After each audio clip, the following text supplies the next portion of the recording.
गांव लोनाथ की इस ऐतिहासिक क्रांतिकारी धरा पर हमारे बीच में पार्टी के संगठन के सचिव विजय घोषणा जी, जिला अध्यक्ष योगेंद्र बागनवाला जी,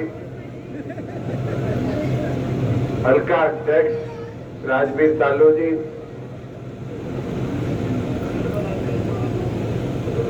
मंच पर बैठे हमारी ब्लॉक समिति की चेयरमैन, सरपंच, महिला अध्यक्षा हल्का आर्या जी, युवा अध्यक्ष भाई सुरेंद्र जी, हमारा बीसी सेल का अध्यक्ष मदन जी, जसवीर जी,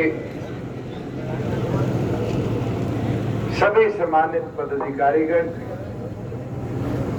और गांव के मेरे बुजुर्गों, आशीर्वाद देने आई मेरी माताएं, बहनें, युवा साथी, मैं पहले तो आप सबका आभार व्यक्त करता हूं कि गांव में आने पर आपने जो प्यार स्नेह के साथ हमेशा की तरह स्वागत किया। मैं तहे दिल से आपका आभारी हूं, धन्यवाद। और यही निवेदन करूंगा कि संगठन की ताकत को इसी तरीके से, इसी मजबूती के साथ बढ़ाने का काम करें। साथियों, 2018 में जो डॉक्टर अजय सिंह चौटाला जी के आदेश अनुसार एक शुरुआत नए सफर की हम सब ने मिलकर करी थी, आज उसका नतीजा है कि 11 महीने में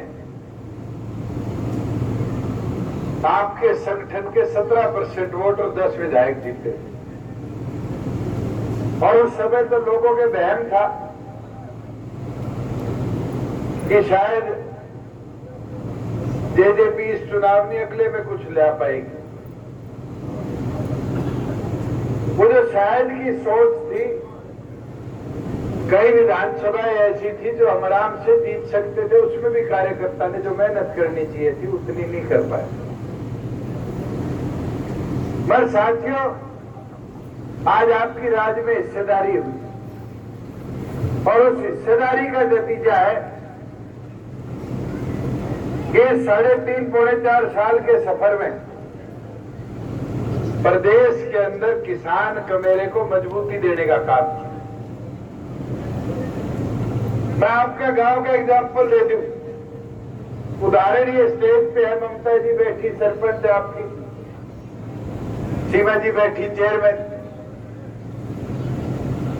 ये दोनों अगर स्टेज पे चेयरमैन और सरपंच बन के बैठी है तो सिर्फ नैना चौटाला जी के उस वादे की वजह से है जिसमें पंचायती राज में 50% हिस्सेदारी थी। अभी फौजी साहब इतिहास बता रहे थे, कह रहे थे कि मेरे को भाषण देना नहीं आता, मैंने जानबूझ पे सरपंच मैडम से भाषण दिलवाया। ये आने वाली फौज है जो पार्टी संगठन को मजबूती देगी। आप लोग अपनी ताकत नहीं जानते, आज 50% हिस्सेदारी तो मिल गई, पर उस 50% हिस्सेदारी के साथ साथ प्रदेश में 50% वोट भी आप लोगों के, और इसको संगठित कर दो। हल्का जी, दो तो आपके सामने बैठिए, बूथ सखी बनानी शुरू कर दो और इनको जिम्मेवारी दोगे, बूथ पे महिला काम करेगी, महिला सखी बनेगी, तो आपको ये विश्वास के साथ कह सकता हूं कि पार्टी संगठन 17 से 40% वोट शेयर पे पहुंचने पे कोई नहीं रोक पाएगा। प्रदेश का सबसे मजबूत संगठन बन जाएगा। वही दूसरी ओर एक काम बूथ योद्धा पे करते हैं। आज हम बूथ योद्धा की बात करते हैं। 18 से 23 साल का युवा जोड़ दो,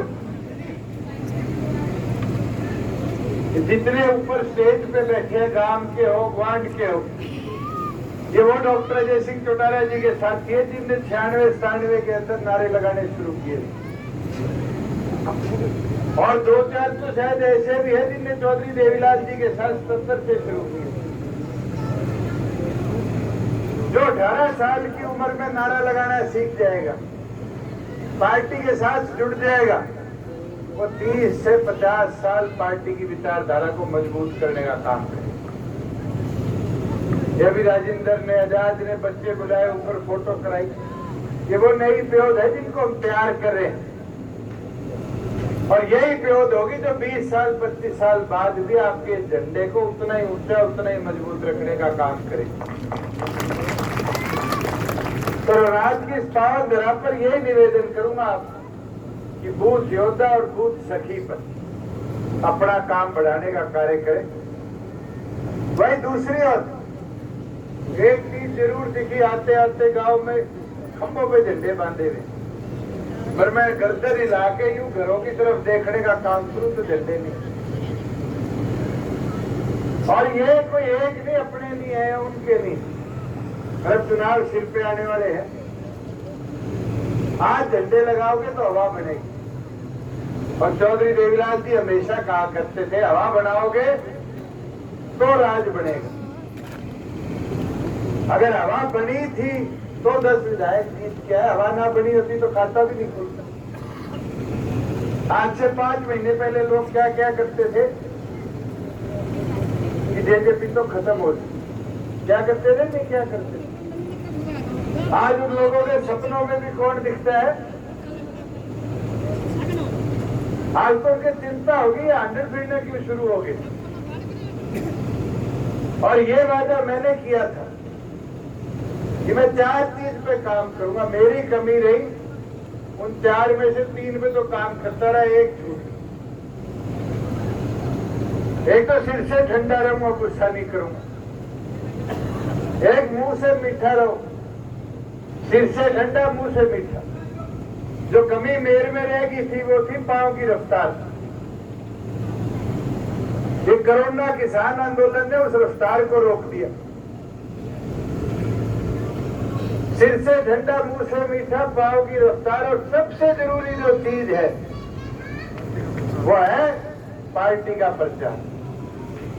इन चारों चीजों पे काम कर लोगे तो ये गारंटी है, जो 40% वोट शेयर पे पहुंचने का डॉक्टर अजय सिंह चौटाला जी का सपना है, उसको बड़े मजबूती से प्रदेश में हम लाने का काम करेंगे। 40 पहुंच गए फिर घबराने की जरूरत नहीं, सबसे बड़ा दल भी इस प्रदेश का बनकर दिखाएगा।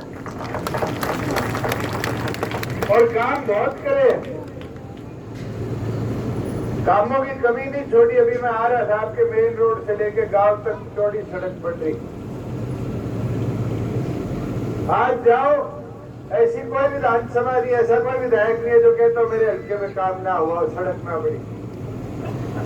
किसान की हालत देखो, ये आंदोलन में हमें गालियां देने वाले बहुत थे, बढ़ाई कोई नहीं करता। पहले अनाज लेके मंडी में जाया करते थे, 2 दिन ट्राली में किसान सोता था, फिर जाके 2 दाने बिका करते थे, जाम लग जाया करता था। पिछले 3 सालों में कहीं मंडी में जाम देखा है? जाओ ट्राली रिता के आ जाओ, और पैसे 2 दिन के अंदर मोबाइल पे ट्रेडिंग करके बोलते। और पहले तो आदमी के पग फेरी करने में कितना टाइम लगता था,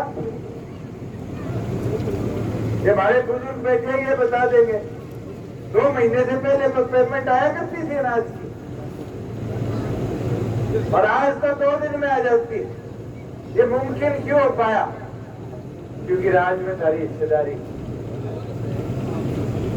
आज पीले राशन कार्ड है, पहले गांव में सबसे बड़ी समस्या होती थी। मैं सांसद था, जब भी आया औरतें घेर लिया करती थी राशन कार्ड बनवाकर। आज तो परिवार पहचान पत्र में जिसके परिवार की आय 1,80,000 से नीचे है, गांव के कंप्यूटर वाला बना देता है। और पहले क्या करना पड़ता था? भवानी खेड़ा जाओ, बाबुओं के चक्कर लगाओ, बना दे, फिर किसी विधायक का, सांसद का फोन कराओ, जब जाके एक पीला राशन कार्ड की कॉपी मिला। बुढ़ापा पेंशन थी, बूढ़े परेशान हुआ करते थे कि जी मैं 65 का हो लिया, 67 का हो लिया। आज तो बुजुर्ग 60 साल 1 महीने का होता है और परिवार पहचान पत्र में उसका खाता है और 3 लाख से कम उसकी आय है तो 2750 रुपए उसके खाते में सरकार भेजने का काम। इनकम सर्टिफिकेट हो, कास्ट सर्टिफिकेट हो, 600 ऐसी सुविधाएं जिनको आपकी सरकार ने मोबाइल तक पहुंचाने का काम किया। ये मुमकिन कैसे हो पाया? ये मुमकिन हो पाया राज्य में आपकी हिस्सेदारी। अभी मैं ममता जी पढ़ के गई, मैं वो देख रहा था, सीधे लिखा है गांव में ही लाइब्रेरी बना दो। मैं एमपी लाइट दे के गया हूँ, पहले क्या मांगा थी, गली बना दो, नाली बना दो, आती थी नहीं आती थी, अब आती है कम्युनिटी सेंटर बना दो, लाइब्रेरी बना दो। ये सोच बदलने की बात है। रोनाथ से भिवानी हादसी को पढ़ने बच्चा जाया करता था, कितने घंटे लगा करते थे? पहले बस का इंतजार करो, बस आओगी, फिर बैठोगे, फिर जाओगे। 1.5 घंटे से पहले शहर में नहीं पहुंचा जाता। गांव में ही लाइब्रेरी बन जाएगी, उसका लाभ किसको मिलेगा? गांव के बच्चों को मिलेगा। ये आलमपुर वाले हमारे प्रधान है, इनके गांव में कोई जाके एक टीम बना के देख के आओ। लाइब्रेरी हमने अनाउंस करी थी, बन गया इंफ्रास्ट्रक्चर। गांव में जमीन दे जो आपके गांव में बनवाने का काम करते हैं। और मुझे सबसे अच्छी चीज लगती है जब गांव के बच्चियों को पढ़ने के लिए किताबें गांव में मिल जाएगी। हम अपने आप रेस में शहर वालों से आगे हो जाएंगे, नहीं हो जाएंगे? और शहर वालों से आगे हो जाएंगे तो नौकरियों के पेपर भी जो है उनको भी पहले पढ़ा करेंगे। साथियों, जहां गांव में पुरानी घोषणाएं हैं जो पेंडिंग, मैं एक काम करता हूं, इसके लिए एक बैठक आप लोगों की बुला लेता। और पानी वाली समस्या जो है वो एक नहीं है, पूरी बेल्ट की। और उसके अंदर जो सबसे बड़ा कारण है वो है उसकी ढलान। पानी तो आ रहा है, मगर जिस समय बनी थी, जिनने बनाई थी, उनने सही काम नहीं किया, जिसको रीमॉडलिंग की जरूरत थी। तो मैं 15-17 तारीख के बीच में एक बार चंडीगढ़ सारे इरिगेशन के अधिकारियों की बैठक बुला लूंगा। 2-4 लोग, मोदी साहब कहाँ है? तो आपकी ड्यूटी है डेलीगेशन बना के आप 4-5 लोग आ जाना, बैठ के इस आपकी समस्या, क्योंकि बड़ी समस्या यही है, ये निपट जाएगी, काम की सारी निपट जाएगी। जैसे सरपंच साहिबा ने कहा कि हमारी आरसी की और भिवानी की रोडवेज की बस तो कोशिश करके इस हफ्ते में चालू करवा दें। पहले चलती रही है वो तो चालू हो जाएगी। ये तो है लोकल लेवल का काम। ये तो अगर 4 लोग डीसी के पास भी चले जाते इकट्ठे हो गए तो भी शुरू हो जाती है। मगर चलो, मेरी पगफेरी लिखी थी इस घोषणा को ठीक करने के लिए, तो बहुत अच्छी बात है। जहाँ पीएम श्री विद्यालय तक की बात, इसकी सरकार की गाइडलाइन 500 प्लस बच्चे कर दोगे तो हम स्कूल को 12वीं तक का अपग्रेड करके पीएम श्री में भी अगले साल करेंगे। पर आज के दिन 500 बच्चे नहीं। ये तो गांव में आपको मुहिम चलानी पड़ेगी। अगर स्कूल अपग्रेड कराना है तो गांव के बच्चों के दाखिले भी अपने सरकारी स्कूल में कराने पड़ेंगे। अब माँ बाप भी लालच कर लेते हैं, बसें आने लगी गांव में कि प्राइवेट स्कूल में भेज दो। अगर आज सरकारी में रखोगे, पीएम श्री बनेगा तो अपने आप इंग्लिश मीडियम आपका सरकारी स्कूल भी गांव का बन जाएगा।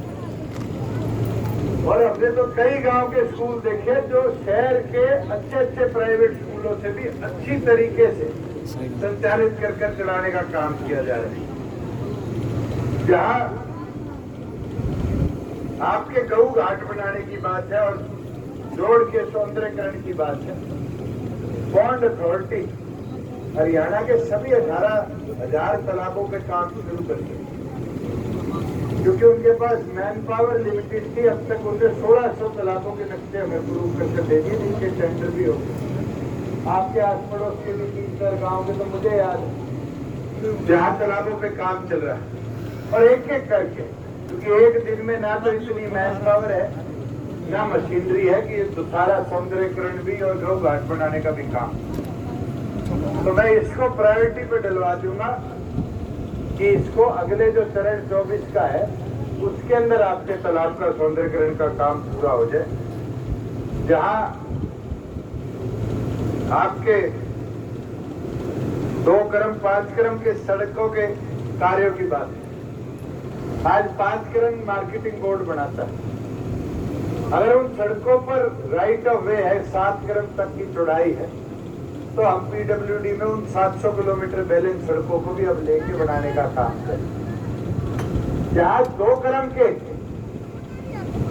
सड़कों की मांग है, 2 क्रम के सड़कें ना तो मुख्यमंत्री खेत कल्याण योजना में ली जाती, ना पंचायत फंड में ली जाती।